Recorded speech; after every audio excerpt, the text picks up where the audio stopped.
Bismillahirrahmanirrahim. Alhamdulillah alladzi anzala al-Qur'an hudan lin-nas wa kitaban mubina. Wassalatu wassalamu ala man ba'athahu Allahu liyubayyina lin-nasi ma nuzila ilaihim wa sirajan munira wa ala alihi wa sahbihi wa sallama tasliman katsira amma ba'd. Alhamdulillah, pada kesempatan kali ini kita diberikan nikmat yang dengannya kebaikan-kebaikan kita raih. Baiklah, pada kesempatan kali ini kami akan meneruskan pembahasan usul tafsir menggunakan kitab Usulun fi Tafsir di Fadilati Syekh Muhammad bin Shalih Al-Utsaimin. Pada kesempatan kali ini akan membahas terkait dengan lanjutan daripada faedah-faedah mengetahui sebab turunnya ayat. Dan ini merupakan bagian kedua. Sekarang kita lihat ke layar. Qala al-mu'allifu, berkata penulis buku ini, faedah yang kedua, bayanu inayatillahi ta'ala bi rasulihi sallallahu alaihi wasallam fi difa'i anhu. Yang kedua, fungsi daripada atau faedah daripada mengetahui akan sebab turunnya ayat adalah menjelaskan akan perhatian Allah Azza wa Jalla terhadap Rasulnya sallallahu alaihi wasallam dalam membelanya, dalam membela Rasulullah sallallahu alaihi wasallam. Contohnya apa? Misal dzalika qauluhu ta'ala. Contoh hal itu adalah firman Allah yang Maha Tinggi. A'udzu billahi minasyaitonir rajim. Wa qala alladziina kafaru laula nuzila 'alaihi al-Qur'anu jumlatan wahidah. Kadzalika linusammita bihi fu'adak. Wa rattalnahu tartila. Al-Furqan al-ayat 31. Yang artinya, dan berkatalah orang-orang yang kafir, mengapa tidak Al-Quran diturunkan kepada Nabi Muhammad sekaligus?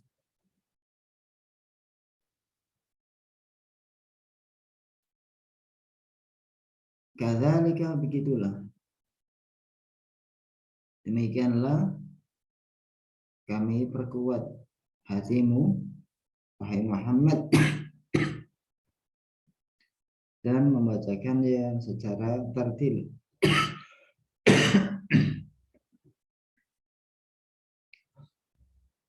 Wa kadzalika ayatul ifki, dan demikian juga ayat-ayat tentang berita bohong. Fa innaha difa'un an firashin Nabi sallallahu alaihi wasallam. Maka sungguh dia adalah pembelaan akan ranjangnya Nabi sallallahu alaihi wasallam dan membersihkan, menyucikan baginya dari apa yang telah dikotori, dinodai oleh para pendusta, para pembuat berita bohong. Jadi faedah yang kedua terkait dengan mengetahui sebab turunnya ayat apa? Yaitu menjelaskan, menerangkan akan perhatian Allah Azza wa Jalla kepada Rasulullah Sallallahu Alaihi Wasallam di dalam pembelaan Allah Azza wa Jalla kepada Rasulnya. Di sini diberikan contoh dua. Yang pertama, diambil contoh dari surat Al-Furqan ayat 32. Di mana ada orang-orang kafir yang mereka mengatakan kepada Nabi Muhammad SAW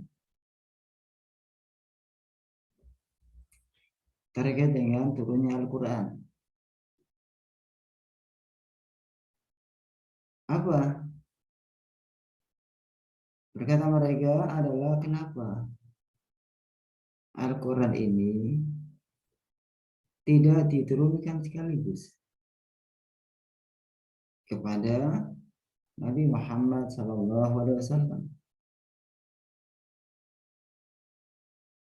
Karena orang-orang kafir ini mereka mengetahui bahwasannya kitab-kitab langit yang sebelum Al-Quran yang diturunkan kepada para rasul, bagaimana keadaannya? Diturunkan secara sekaligus. Turunnya Taurat, turunnya Zabur, turunnya Injil, ya. Semuanya turun sekaligus, tidak berangsur. Maka di sini dijadikan peluang oleh orang-orang kafir untuk menyerang Nabi Muhammad SAW. Kalau seandainya Muhammad SAW adalah benar-benar Rasul, mengapa tidak seperti keadaan para Rasul sebelumnya, di mana Rasul-Rasul sebelumnya ketika menerima kitab-kitab dari Allah Azza wa Jalla turunnya sekaligus. Tiba Al-Quran tidak turunkan sekaligus. Ini pertanyaan daripada orang-orang kafir. Maka apa? Allah Azza wa Jalla memberikan jawaban akan pertanyaan daripada orang-orang kafir ini berupa turunnya ayat ini, di mana jawabannya adalah apa? Turunnya Al-Quran Al-Karim kepada Nabi Muhammad SAW secara berangsur itu ada beberapa faedah, ada beberapa tujuan. Apa tujuannya? Tujuannya adalah Allah hendak mengokohkan dengan turunnya Al-Quran secara berangsur akan hati Muhammad SAW.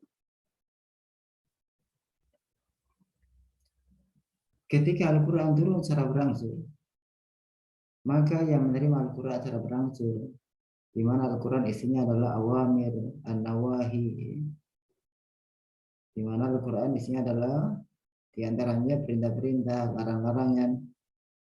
Maka apa? Ketika yang menerima perintah-perintah dan larangan ini turunnya secara berangsur, maka akan ringan, akan mantap untuk mengerjakan tugas-tugasnya, akan mampu melaksanakan perintah-perintah dan meninggalkan larangannya.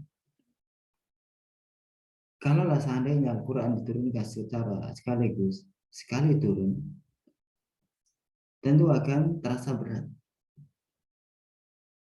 Tentu akan terasa berat. Bisa dibayangkan, Al-Quran yang banyak sekali akan perintah-perintah, banyak sekali akan larangan, turunnya sekaligus, dikerjakan semuanya. Maka tentu akan membuat orang Islam akan lari daripada Al-Quran waktu itu. Sehingga turunnya secara berangsur. Kemudian warattalnahu tartila, dan agar apa? Agar Allah membaca Al-Quran secara tartil, secara tenang, secara pelan-pelan. Kalau seandainya turun sekaligus, maka akan mengakibatkan turunnya Al-Quran ini tidak tenang. Yang mendengarnya tidak akan siap, ya, tidak akan siap mendengarkan, karena Al-Quran isinya berat, bukan hanya sekedar bacaan saja.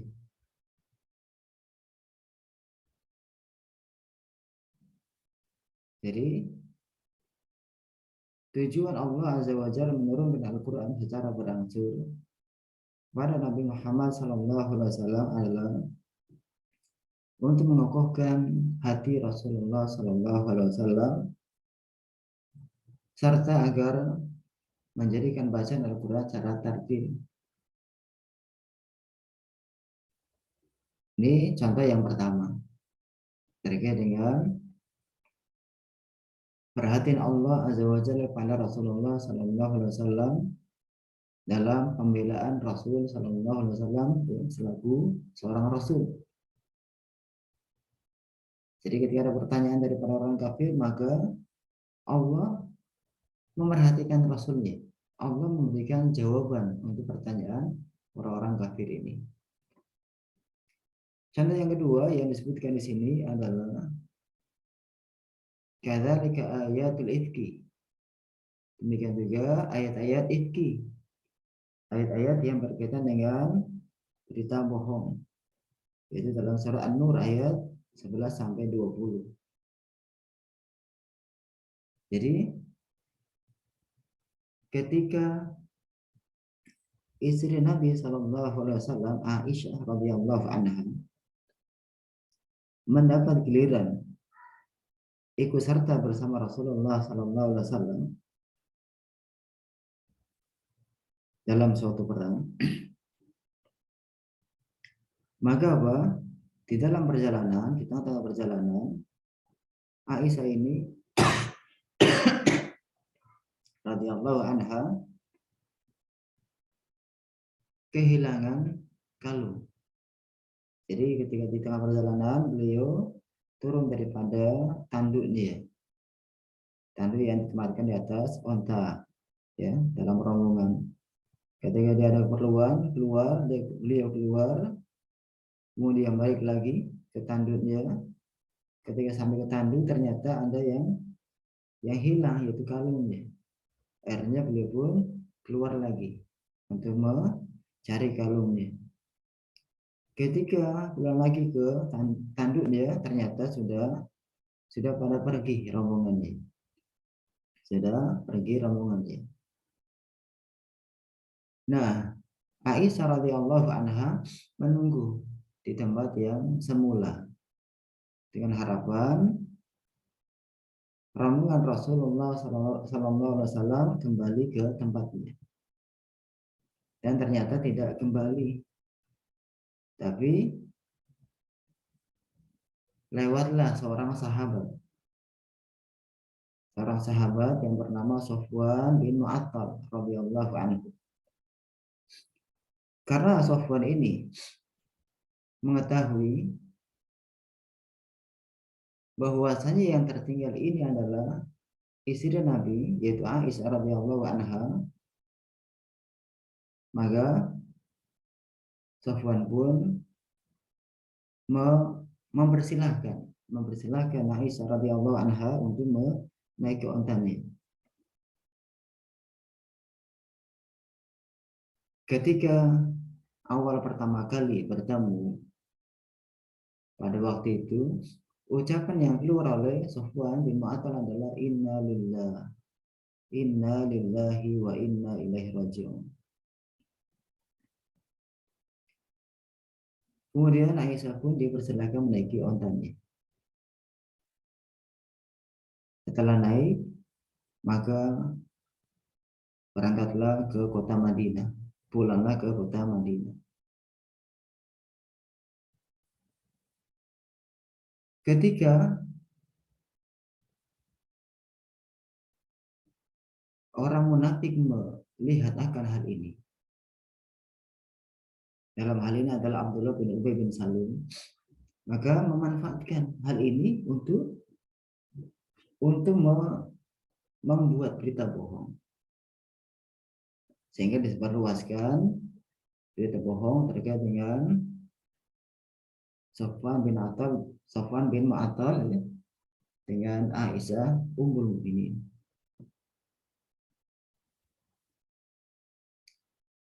Ketika sesampainya di Madinah Al-Munawwarah, dan Aisyah pun istirahat. Aisyah sakit. Dan waktu itu beliau belum mengetahui akan adanya berita bohong.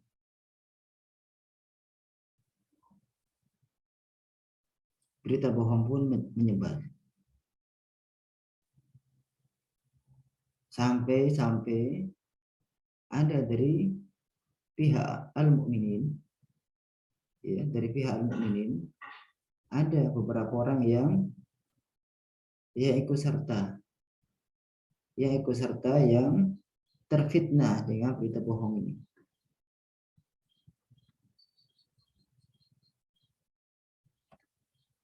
Sehingga mereka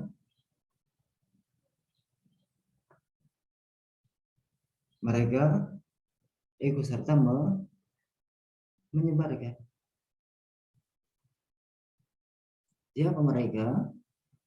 Mereka adalah Mistah bin Aus.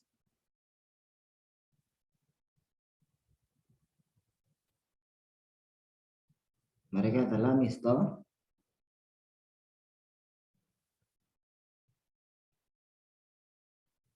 kemudian yang kedua adalah Hasan, yang ketiga adalah Hamna. Kami ulangi lagi, mereka adalah Mistah bin Usasa, yang kedua adalah Hasan bin Sabit, yang ketiga adalah Hamna bintu Jahash. Jadi tiga orang ini dari kaum mukminin ikut serta menyebarkan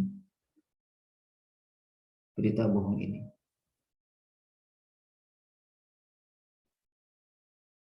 Kemudian apa?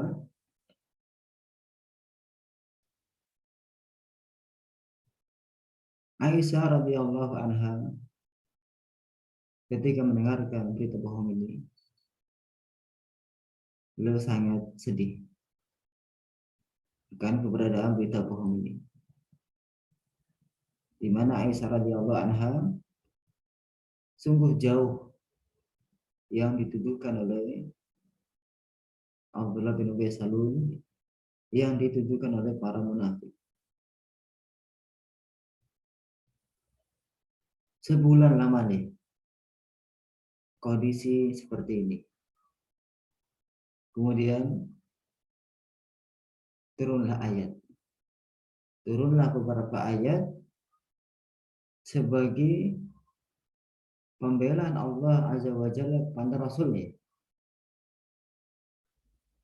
Jadi turunlah beberapa ayat sebagai pembelaan Allah Azza wa Jalla kepada Rasul yang di dalam membelakan martabat Rasul, di dalam hal pembelaan terhadap ranjangnya istrinya Rasul Sallallahu Alaihi Wasallam, di mana Aisyah Ummul Mukminin, istri Muhammad Sallallahu Alaihi Wasallam, adalah orang yang bersih, orang yang mulia. Maka diturunkanlah beberapa ayat sebagai perhatian Allah Azza wa Jalla pada Rasulullah Sallallahu Alaihi Wasallam terkait dengan istri beliau Aisyah radhiyallahu anha. Setelah turun ayat ini, apa yang terjadi? Maka orang-orang yang terlibat akan berita bohong ini, yaitu Mistah bin Usasa, Hasan bin Sabit, dan Hamna bin Jahash. Mereka ini karena ikut serta andil dan tidak memberikan syuhada saksi 4 orang, maka mereka pun didera sebanyak 80 kali. Mereka dicambuk sebanyak 80 kali. Adapun orang-orang munafik, Abdullah bin Ubay bin Salul dan rekan-rekannya, maka tidak dicambuk karena mereka adalah bukan mukminun, mereka kufar. Mereka ada di findarkil asfal minan nar, mereka di tempatnya adalah di kerak yang paling bawah daripada neraka, di tingkatan paling bawah daripada neraka nanti. Orang-orang munafik mereka adalah tidak perlu disucikan, ya, karena memang mereka keluar daripada Islam. Adapun yang termasuk ahlul iman, Mistah dan yang lainnya, mereka adalah mukminun, dan ketika terlibat dalam kesalahan maka dibersihkan daripada dosanya dengan cara didera. Jadi adalah contoh kedua terkait dengan faedah akan mengetahui sebab turunnya ayat. Sehingga pengetahuan akan sebab turunnya ayat merupakan hal yang perlu diperhatikan. Sehingga apa? Sehingga ketika kita memahami sebuah ayat tidak salah paham. Karena ayat dengan sebab turunnya ada keterkaitan, ada hubungan. Demikian pembahasan akan faedah daripada sebab turunnya ayat, faedah akan pengetahuan atau mengetahui akan sebab turunnya ayat, semoga mudah dipahami. Wassallallahu wasallam ala nabiyyina Muhammad walhamdulillah rabbil alamin.